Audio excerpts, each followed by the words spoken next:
The 19th century was a time of great upheaval for Japan. The Tokugawa shogunate, which had ruled Japan for over 2 centuries, was crumbling. A new generation of leaders emerged. They sought to modernize Japan and restore the emperor to power. This era was known as the Meiji Restoration. The Meiji government implemented sweeping reforms. They established a modern army and navy.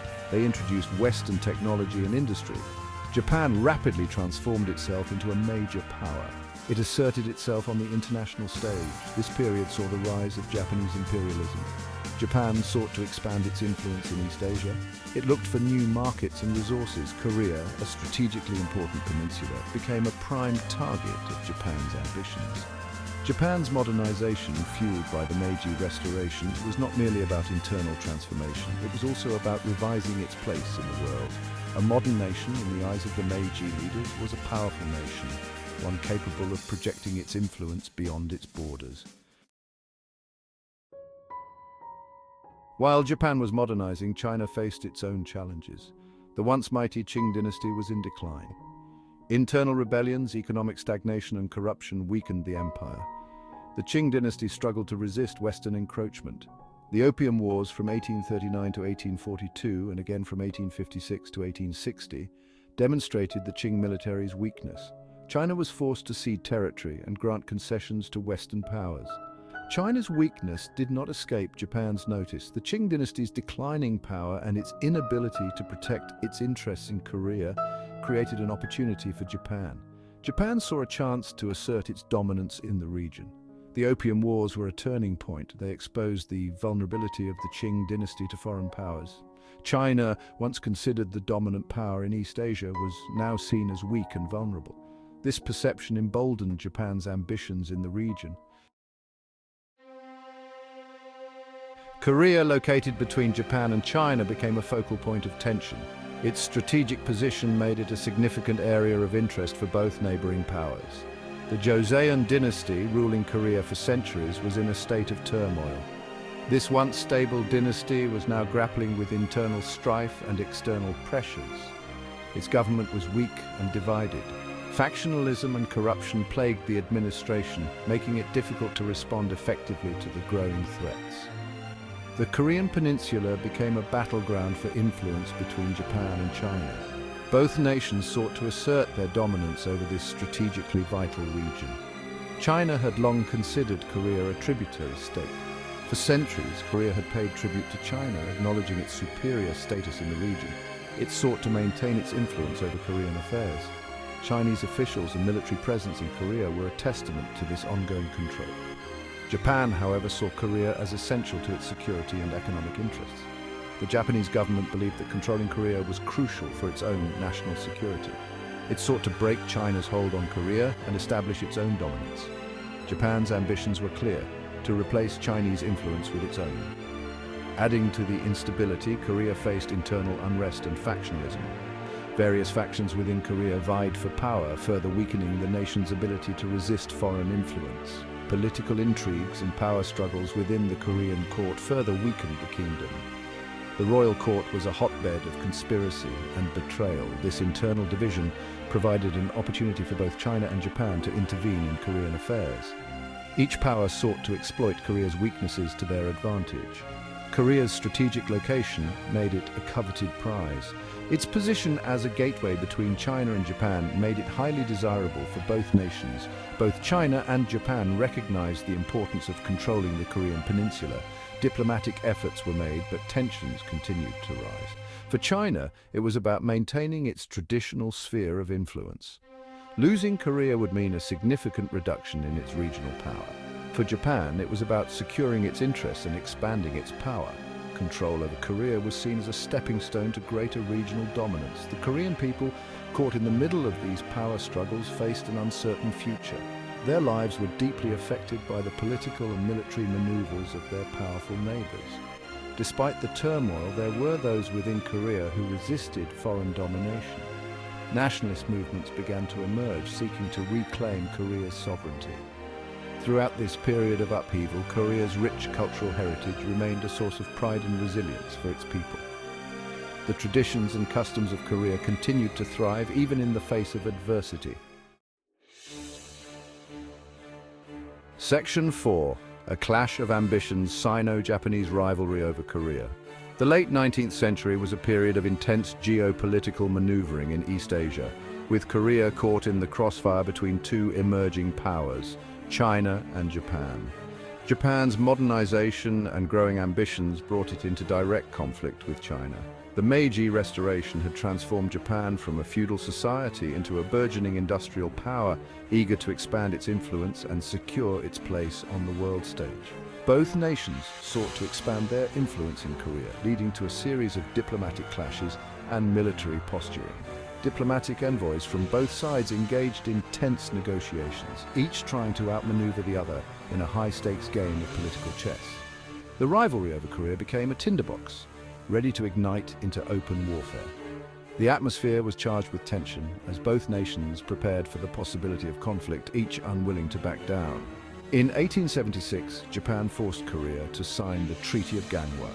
This marked a significant turning point as Japan sought to assert its dominance over Korea through a combination of diplomatic pressure and military might. This treaty, modeled after the unequal treaties imposed on China by Western powers, opened Korean ports to Japanese trade and granted extraterritorial rights to Japanese citizens. It was a clear signal of Japan's intentions to establish a foothold in Korea. China, alarmed by Japan's growing influence in Korea, sought to counter Japan's moves. The Qing dynasty, already grappling with internal strife and external pressures, could not afford to lose its grip on Korea, a crucial buffer state. It encouraged pro-Chinese factions within the Korean government and sent troops to Korea to bolster its position. Chinese military presence in Korea was a direct challenge to Japanese ambitions, setting the stage for an inevitable confrontation. The stage was set for a showdown between the two East Asian powers. Both nations were determined to assert their dominance, and Korea became the battleground for their conflicting ambitions. The rivalry between China and Japan over Korea was not just about territory or resources. It was a deeper struggle for influence and control, a test of wills between two nations with vastly different visions for the future of East Asia. It was a clash of ambitions, a struggle for dominance in East Asia. The outcome of this rivalry would shape the region's political landscape for decades to come, influencing the course of history in profound ways. For Japan, it was an opportunity to prove its newfound strength and challenge the established order. The Japanese leadership was determined to showcase their nation's capabilities and secure a place among the world's great powers. For China, it was a fight to retain its historical supremacy and prevent the collapse of its influence. The Qing dynasty viewed the struggle over Korea as a critical front in its broader efforts to maintain its sovereignty and regional authority. Section 5. Seeds of Conflict, the Donghak Peasant Revolution. The simmering tensions in Korea finally boiled over in 1894 with the outbreak of the Donghak Peasant Revolution. The Donghak Rebellion, fueled by economic hardship and resentment against government corruption, spread rapidly throughout the Korean countryside. The Korean government, unable to quell the rebellion, appealed to China for military assistance. China responded by sending troops to Korea, a move that alarmed Japan, which saw it as a violation of the agreement to notify each other before intervening in Korea. Japan, using the pretext of protecting its interests, dispatched its own troops to Korea. The arrival of both Chinese and Japanese forces in Korea transformed the Donghak Rebellion from a domestic uprising into an international crisis. The Donghak Peasant Revolution was a symptom of the deep-seated problems within Korean society.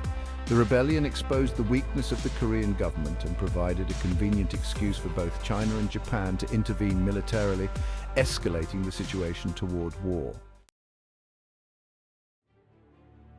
Section 6. The Guns of August. The outbreak of war. With both Chinese and Japanese troops on Korean soil, war became inevitable. The tension had been building for years, with both nations vying for influence over Korea, a strategically important peninsula. The presence of both armies in such close proximity was a powder keg, waiting to explode. Negotiations between Japan and China failed to resolve the crisis. Diplomatic efforts were made, but neither side was willing to back down. The talks were tense, with each nation accusing the other of aggression and interference in Korean affairs. On July 25, 1894, Japanese warships attacked and sank a Chinese vessel transporting troops to Korea, marking the beginning of the Sino-Japanese War. This aggressive move by Japan was a clear signal that they were ready to assert their dominance in the region through military might. The war took many by surprise. The sudden outbreak of hostilities caught the international community off guard. Newspapers around the world reported on the conflict, and people reacted with a mix of shock and curiosity. Western powers, preoccupied with their own affairs, initially viewed the conflict as a minor regional dispute. They underestimated the significance of the war, seeing it as a distant skirmish that would have little impact on global affairs. However, the war quickly escalated, revealing Japan's military prowess and China's vulnerability. The Japanese forces, well trained and equipped, launched a series of successful campaigns, while the Chinese struggled to mount an effective defense. Japan, having modernized its army and navy, had a significant technological advantage over China. The Japanese military had invested heavily in new technologies and training, giving them a decisive edge in the conflict. The Japanese military, trained by Western advisors and equipped with modern weaponry, proved to be a formidable force. Their tactics and strategies were influenced by Western military doctrines, making them a highly effective fighting force. The outbreak of the Sino-Japanese War shattered the illusion of peace and stability in East Asia. Cities and towns across the region were thrown into chaos, with the civilian population bearing the brunt of the conflict. It signaled the rise of a new power in the region and the decline of the old order. The Japanese victories demonstrated their growing strength, while the Chinese defeats highlighted the weaknesses of the Qing dynasty. The war would have far-reaching consequences for the balance of power in Asia and beyond. The treaties signed at the end of the conflict redrew the map of East Asia, setting the stage for future geopolitical struggles and altering the course of history in the region.